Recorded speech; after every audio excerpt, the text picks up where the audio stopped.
Francis Kane Nyauri, also known as Mangar Mokua Ka, 1978, January 29, 2009, a Kenyan freelance journalist for the Weekly Citizen newspaper in Nyamira County, Kenya, had published several articles about local police officials exposing acts of corruption and malpractice approximately 2 weeks before his dead body was found decapitated with hands bound. Personal 31-year-old Francis Nyauri is survived by his wife Josephine Kwamboka, who identified him at Kiji Hospital on January 29, 2009. Kwamboka stated her husband had left the house earlier to travel to Kiji in order to buy construction materials he was in dire need of. His wife then informed reporters the last time she had talked with Francis was around 11 a.m. Friends and family had stated that about a month prior to Nyauri's disappearance he had confided in them about recent death threats he was receiving in regards to his latest articles revealing police malpractice. Career Francis Nyauri was a freelance journalist at a private newspaper, The Weekly Citizen. Nyauri wrote under the pen name Mangar Mokua since most of his articles told stories of corruption involving police and municipal officials in Nyamira. This made him an enemy to many officials in his local area, but Nyauri never feared, which sometimes caused him to act without precautions. Disappearance and death. Kenyan police say Nyauri had gone missing within 2 days of when the threats had been received. When family members reported Nyauri as a missing person, they noticed the police officials seemed to be very reluctant to help and almost seemed uncooperative, suggesting he had failed to come home due to an alleged affair with a woman from a neighboring town and that the family should wait a couple days or even a week before calling the police. About 2 weeks later, on January 29, 2009, Nyauri's body was found on the outskirts of the Kodira forest in western Kenya. When the corpse had been found, Nyauri had been obviously decapitated and his hands were also found bound behind his back, leaving him powerless. Context: around the time of Nyauri's death, his last article had just been released exposing police officials of corruption in construction facilities in Nyamira and neighboring cities and towns. Nyauri was very familiar with articles on corruption, as this was not his first article causing questions to be raised about the integrity of police officials across the nation. A friend to Nyauri, Sam Ida, stated that Francis had been incautious in the past, stating he would rush off to a story without telling anyone.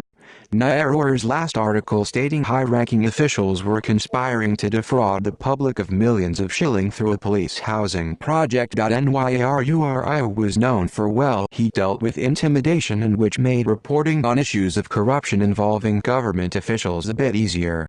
In 2008, Francis took on a national police officer, Lawrence Nyauri, accusing the officer of using the police vehicles to ship prostitutes and escorts across the country.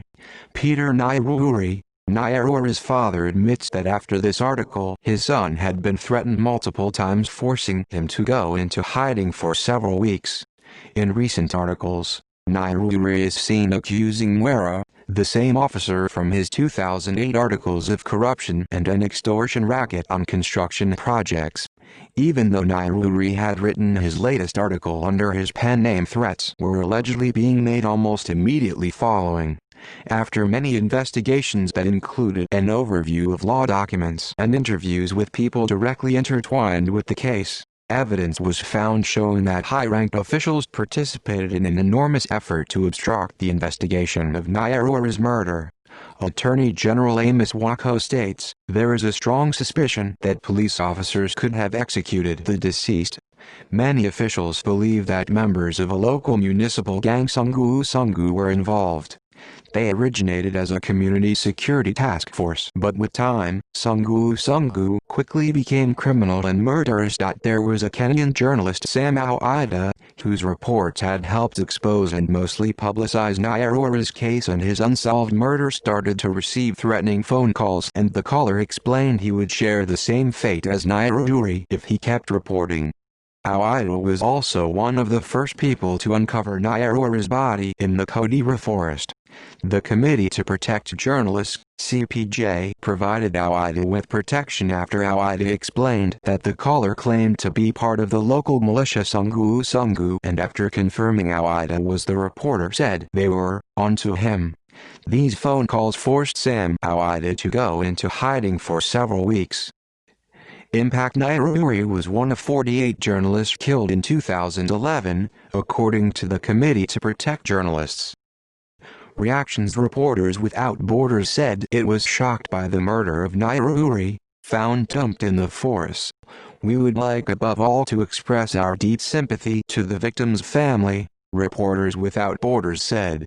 RSF urged the authorities, including the police chief Larry Kiang, to establish the motive behind the murder and to bring those responsible to justice. Koiumlau Chiro Matsuura, Director General of UNESCO, said, "I condemn the murder of Francis Nyauri. I trust that this crime will be investigated and that its culprits will be brought to trial, not just for the sake of Francis Nyauri but the sake of democracy and good governance. Journalists like him carry out important, albeit controversial, work that contributes to debate and democracy." On March 3, 2009, Joel Simon, Executive Director of the Committee to Protect Journalists, wrote to the President of the Republic of Kenya stating his organization's concern over the lack of progress in Nyauri's police investigation. In the letter, Simon said, "Representatives from Nyauri's local government may be involved with Francis Nyauri's murder, and he tries asking for permission from the parliament to put together a private group to carry on with the investigation due to the close nature of the police officers on the force." Local journalists in Kenya say Kenya's once vibrant media now often practices self-censorship, as many journalists refrain from reporting on violent attacks for fear of deadly reprisals. Journalists also express that they feel as if journalists should be able to do their job right and well without the fear of being attacked or viciously threatened. See also Human Rights in Kenya, List of solved missing persons cases, List of unsolved murders. References